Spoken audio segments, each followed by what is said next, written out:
ગોરવા દશામાના મંદિર પાસે આવેલા તળાવના બ્યુટિફિકેશન માટેની ધારાસભ્ય કેયુર રોકડિયાની મુખ્યમંત્રીને રજૂઆત।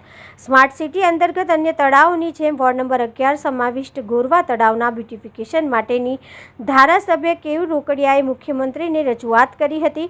Councillor, deputy mayor Chirag Barot સહિત અધિકારીઓએ ગોરવા તળાવની મુલાકાત લીધી હતી। ડેપ્યુટી મેયર ધારાસભ્ય કેયુર રોકડિયાનો આભાર માન્યો હતો। નંબર 11 માં આવેલું આ દશામા તળાવ છે।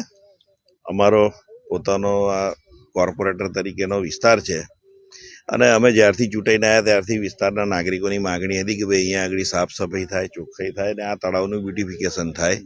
તો જે તે ટાઈમે આપણા અત્યારના સક્રિય ધારાસભ્ય એવા કેયુરભાઈ મેયર હતા ત્યારે પણ અમારી રજૂઆત થયેલી અને પછી તેઓ ધારાસભ્ય થઈ ગયા। એટલે અમે બંને જણાએ સંયુક્ત રીતે આ તળાવનું બ્યુટિફિકેશન થાય એવી રજૂઆત કરેલી અને માન્ય મુખ્યમંત્રીશ્રી જોડે ધારાસભ્યશ્રીની વાતચીત થયા મુજબ આ તળાવને હવે ડેવલપ કરવામાં આવશે એવું નક્કી થયું છે। તો એ જાણીને અમને ખૂબ ખુશી છે કે આ વિસ્તારના નાગરિકોને એક સારું બ્યુટિફિકેશન થયેલું તળાવ મળશે। અવારનવાર ધાર્મિક પ્રસંગ હોય જેમ કે દશામાનો તહેવાર હોય, ગણપતિનો તહેવાર હોય તો એ વખતે પણ અહીંયા આગળ વિસર્જનની પ્રક્રિયા થતી હોય છે।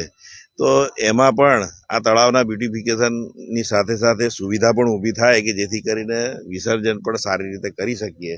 અહીંયા તળાવની આજુબાજુ જોગિંગ ટ્રેક થાય, ગાર્ડન થાય એ રીતનું પ્લાનિંગ કરવા અમે ઈચ્છીએ છીએ। આ ચોમાસા પહેલાની કામગીરી ચાલી રહી છે। પાણી ઓછું થયું છે એટલે આ તળાવમાં જે પણ કચરો હોય, ગંદકી હોય કે જે હોય એ બધું સાફ સફાઈનું કામ કોર્પોરેશન દ્વારા છેલ્લા અઠવાડિયાથી કરવામાં આવી રહ્યું છે અને હવે આ તળાવને કેવી રીતે ડેવલપ કરવું એ અમે સાથે બેસીને વિચાર કરીશું અને માન્ય કેયુરભાઈનો પણ હું આભાર માનું છું કે એમણે આ પ્રશ્ન ધ્યાને લઈ અને રાજ્ય સરકારમાં એમણે રજૂઆત કરી અને સફળતા મળી છે। તો અમારા વિસ્તારમાં એક નવું આ કામ થવા જઈ રહ્યું છે।